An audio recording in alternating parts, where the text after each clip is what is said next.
Talking about how you're gonna get the best quality out of that breeding on today.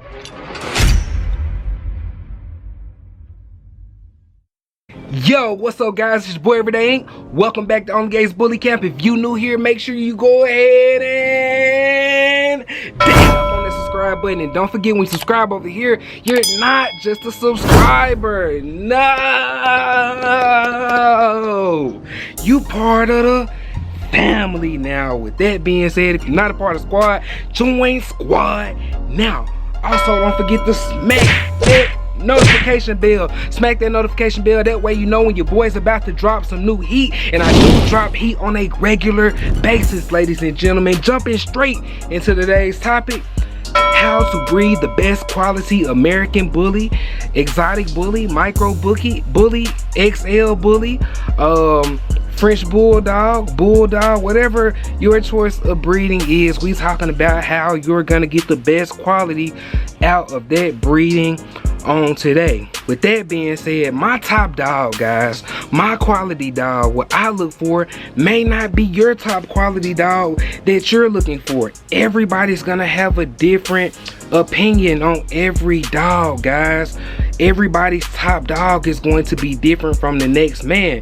Now, of course, we have plenty of people out there that just may tend to like the same look, you feel me? And the same look that they like, other people might not like.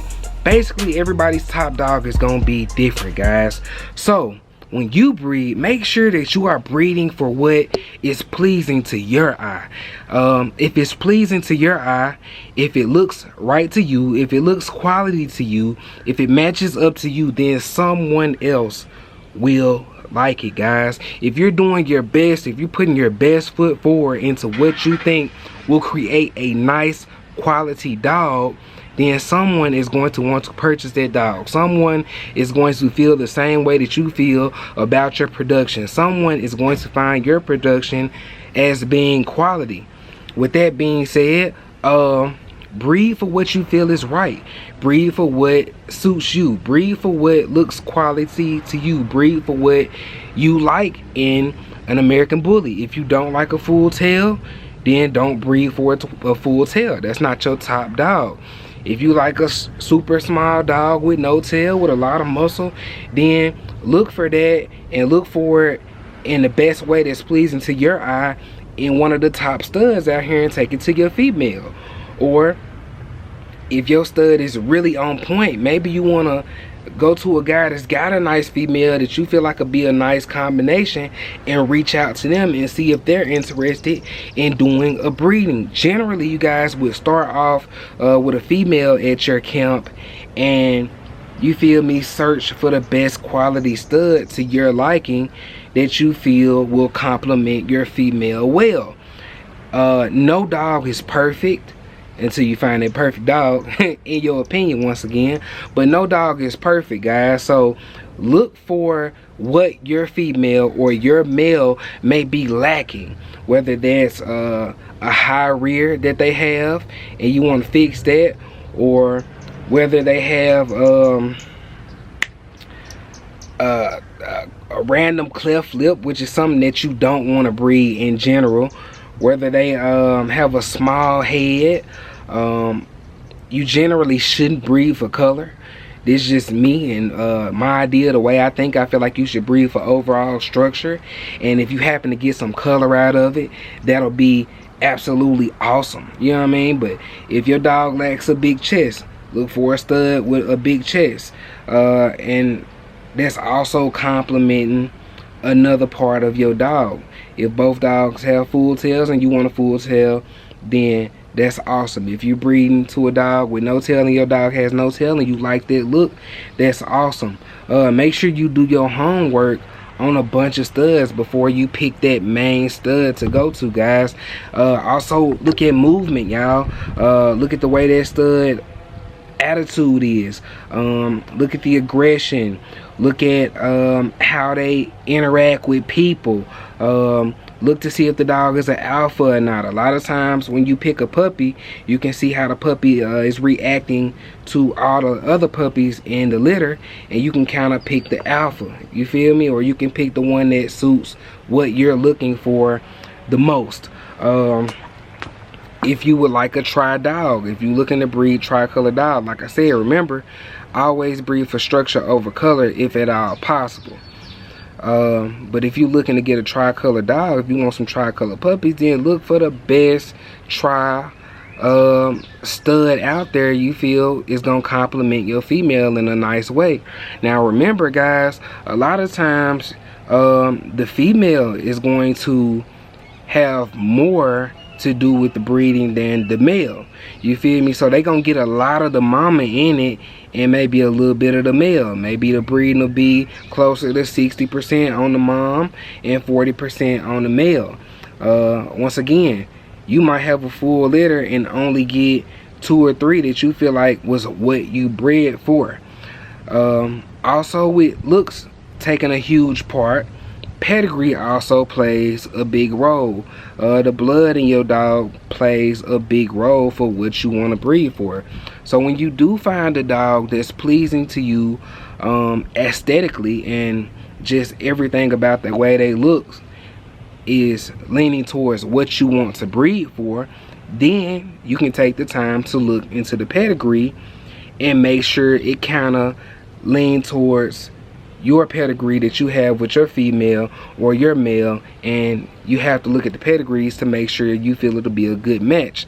When you're looking at pedigrees, it's awesome if the dogs can contain somewhat of the same blood, so you got a decent matchup. You don't want to go too far off of the wall and create some junk or create an unhealthy dog. With that being said, a lot of dogs have breathing problems on the exotic side, so you want to look at that too. Look at how the dad of your dog breathes, if at all possible. Once again, us as breeders want to create a healthy dog, not just a pleasing dog aesthetically. You want to make sure the dog is healthy when you sell it to a family. You want to make sure that the dog can run, jump, play. Now of course you don't want to have no exotic micros out in the sun too long. That's not what you want to do.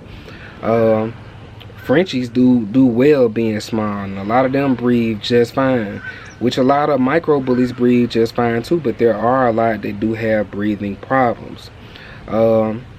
With that being said, this don't too much lean toward the regular pit bull or the pocket bully or the XL bully. They generally have a better breathing pattern than the smaller dogs. When you breed the smaller dogs, it's a whole lot mixed in, y'all, so they tend to have breathing problems here and there.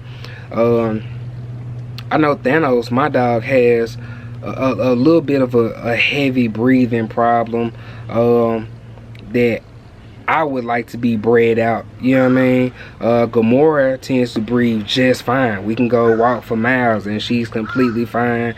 No heavy panting. I'm not worried about her passing out on me or anything, but that's just something to look forward to.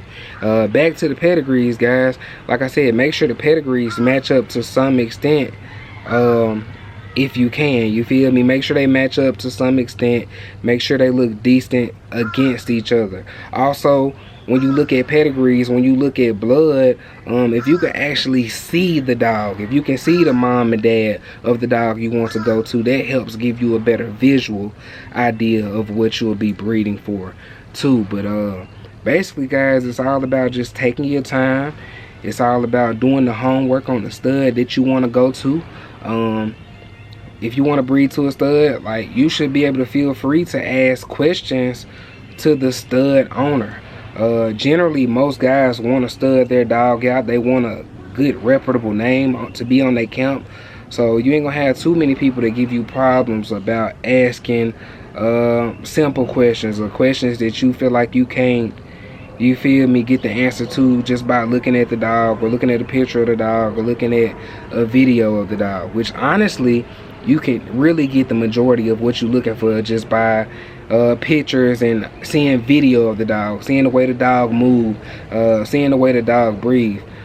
If they don't have videos, ask if you can see a video of that. You feel me? Like I said, most guys have no problem showing a video of they stud if that's what it's gonna take to, you feel me, get their dog bred, or to make an income off studying their dog out.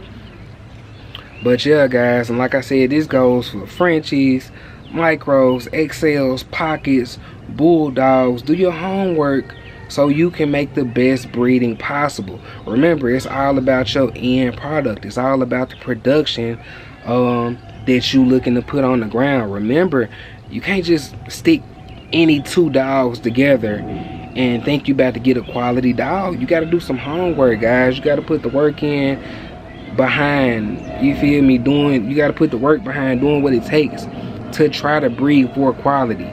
Don't just go to a stud because they only charging a couple $100s to breed. Don't just go to a stud for a color and the dog looks like crap.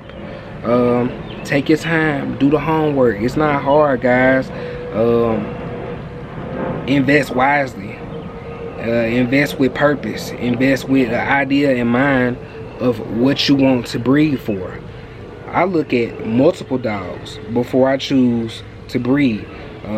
Before I chose to take Gomorrah to Punch, I looked at, I want to say probably, you feel me, 4+ dogs that I narrowed down to where I'm like, okay, this is who I'm gonna go with right here.